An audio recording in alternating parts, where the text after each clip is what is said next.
Yan, good day. So, meron tayong bagong dating na Racing Monkey brake pad. So, ito. Good quality. Mura to. Mas mura siya compare sa stock. So, meron tayo pangharap, panlikod. Then, yung dual pat na pang 155 na keyless, meron din tayo. So, yung dual pat na keyless, mahal yung original, no? So, kung bibili kayo ng original doon sa nakakaalam ng price, mahal yun. Pero ito, meron tayong mura. So, ayan. Ito yung pangharap. Sniper 150 version 1, version 2. Tapos yung standard na 155, pwede yan.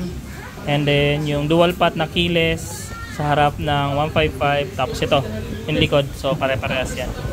So, ayan yung mga same niya na motor. Pang Mio, Mio I, Soul FI, tsaka pang Raider. So, available yan. Tigti 10 set, 30 pieces yan. Available sa atin, JBB Shop, Motorcycle Accessories. So, visit lang po. Marami tayong available today.